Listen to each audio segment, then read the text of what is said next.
This is the deep sea, Earth's largest habitat by volume. The deep ocean contains 95% of all water on this planet, existing in near-perfect darkness where no light can penetrate.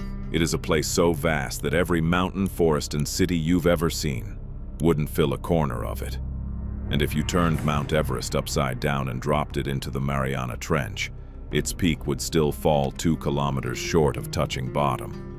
A world where light dies, where pressure could crush you instantly, where creatures exist in forms so impossible that evolution seems to have been experimenting without supervision. And inside, right now, billions of lives are moving. Every night, the largest animal movement on Earth takes place in the ocean, far bigger than any migration on land.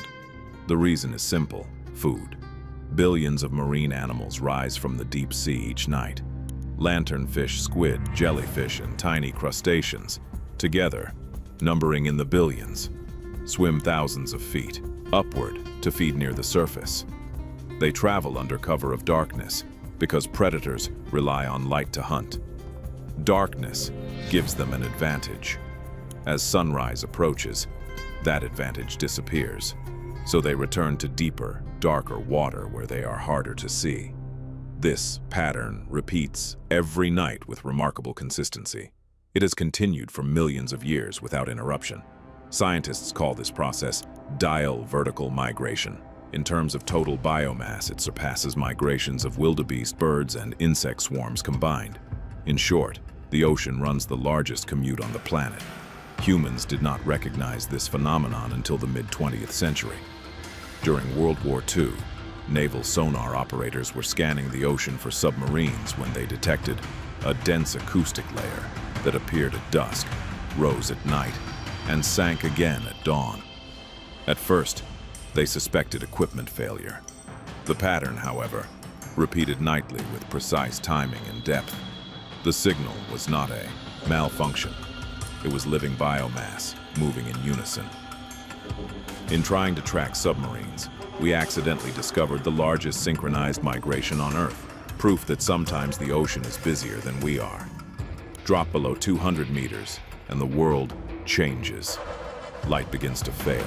At 1,000 meters, deeper than any recreational scuba diver has ever gone, you've crossed a threshold into a new realm. The Midnight Zone, deeper than the Titanic ever sank, deeper than submarines can explore without specialized engineering. The pressure here is quite unbearable. The temperature hovers just above freezing and the darkness is total. A darkness so complete that your eyes mean nothing. 75% of all creatures in this zone create their own light through bioluminescence. Not to see, not to be seen, or at least not in the way we think, but to hunt, to hide, to signal mates, to survive in conditions we can barely imagine. Roughly 3/4 of animals in this zone produce bioluminescence. They use it to hunt, avoid predators, recognize mates, and communicate. Light here is not decoration. It is equipment. The dragonfish demonstrates this precisely. It emits red light at wavelengths most nearby species cannot detect. Effectively, it operates with a private illumination system while others remain in darkness, an evolutionary upgrade with exclusive access. Other species rely on absorption instead of emission. Certain deep-sea fish possess ultra-black skin that absorbs more than 99% of incoming light. Even artificial beams produce minimal reflection. They achieve concealment not by blending in, but by eliminating visible return signals entirely. Some organisms remove visibility in a different way. The glass squid has a nearly transparent body, leaving only its eyes clearly visible. Reduced visual contrast lowers detection risk. Predators cannot easily target what they cannot clearly distinguish. At 4,000 meters, the ocean floor finally appears. What emerges is the abyssal plain. It covers more than half of Earth's surface, larger than all continents combined. Yet it remains one of the least explored realms on the planet. It is a desert of mud, flat, silent, barren, so uniform that slopes vary only a meter or two over kilometers. Some of the flattest terrain on the entire planet. Except it's not empty. Sea cucumbers glide across the mud like living conveyor belts. swallowing sediment, sifting it for nourishment. In some regions, they make up the vast majority of visible life, processing the seafloor the way earthworms process soil above. This is an unseen engine that keeps the entire deep alive.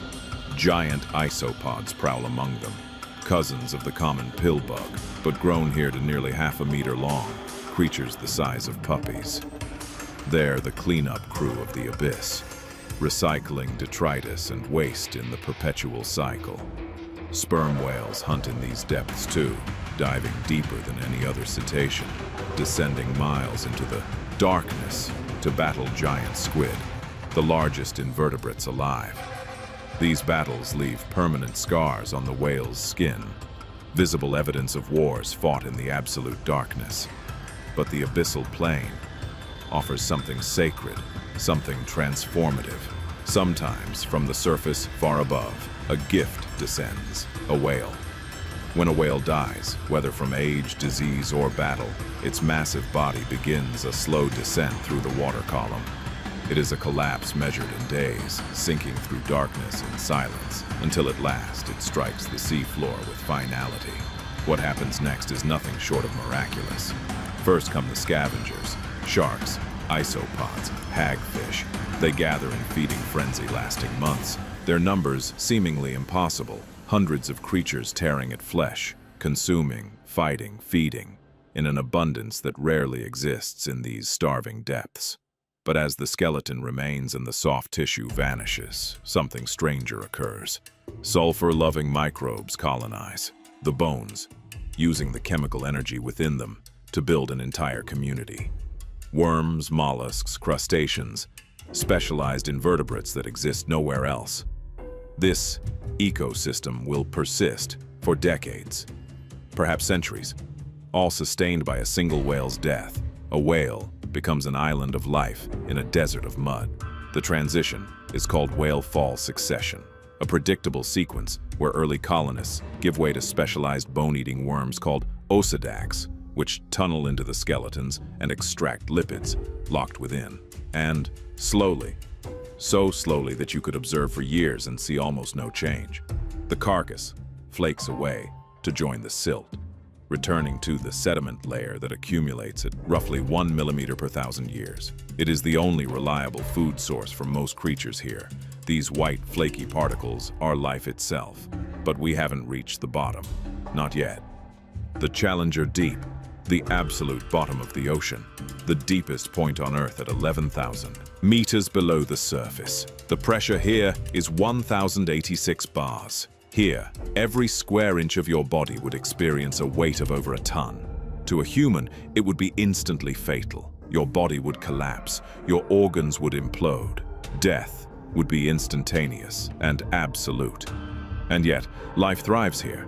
Snailfish, fragile, gelatinous creatures that look too delicate to survive anywhere, let alone here, hold the record for the deepest living vertebrates ever discovered. They've evolved reinforced cell structures and unique molecular adaptations that allow proteins to function under crushing pressure that would destroy almost anything else. White and light pink amphipods, small shrimp-like crustaceans, wiggle through the water.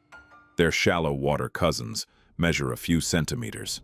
Down here, they grow to 30 centimeters long, displaying the phenomenon called deep sea gigantism, a mystery we still don't fully understand. Why do creatures grow larger in the deep? There are speculations. Perhaps size provides better defense. Perhaps it conserves energy. Perhaps it offers advantages in hunting in total darkness. But honestly, we don't know. But there's something else in the Challenger Deep that troubles us. Something that shouldn't be here.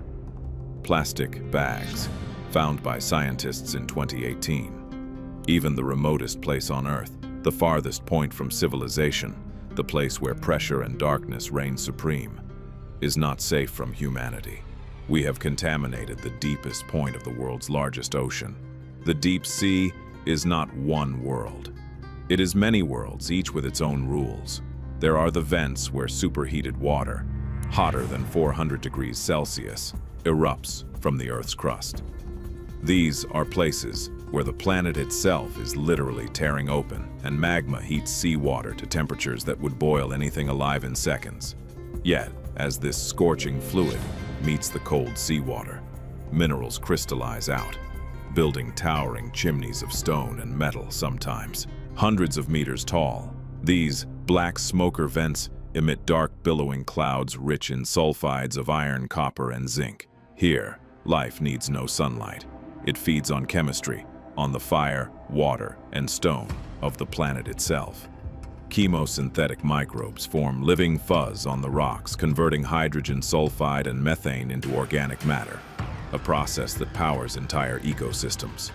Giant tube worms, Riftia pachaptila, root themselves in these vents. They are 3 meters tall, nearly 10 feet.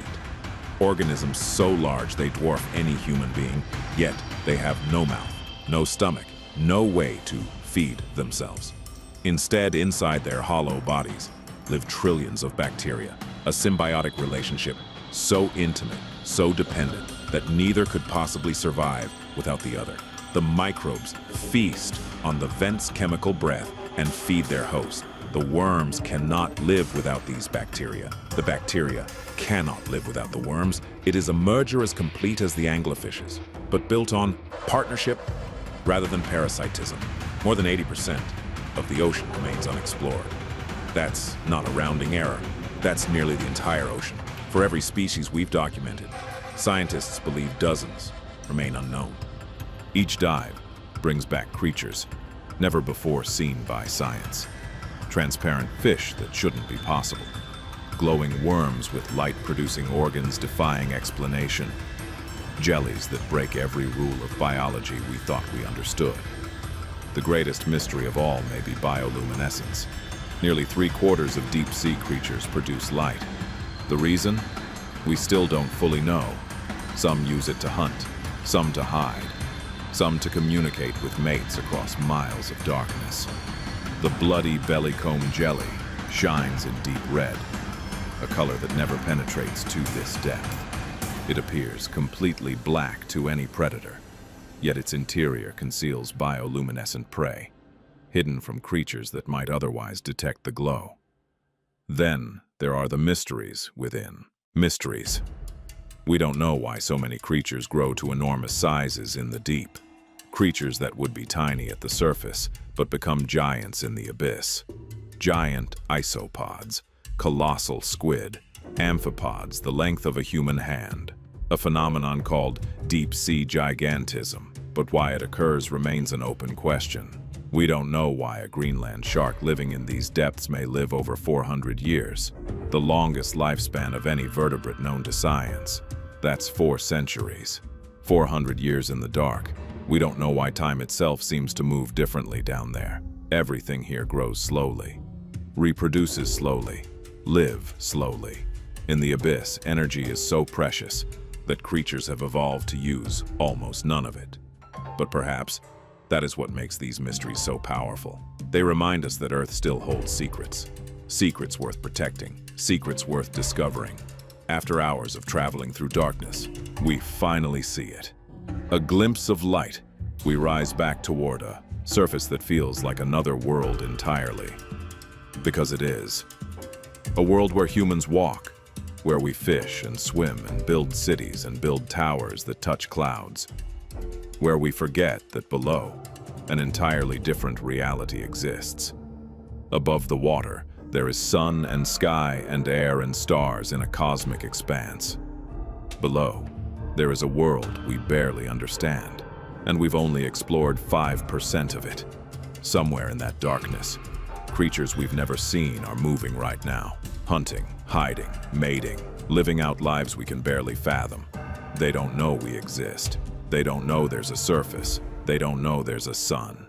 For them, there is only the silt below and the void above, and they're doing just fine without us. Thanks for watching. If you enjoyed the video, please give it a thumbs up and subscribe for more.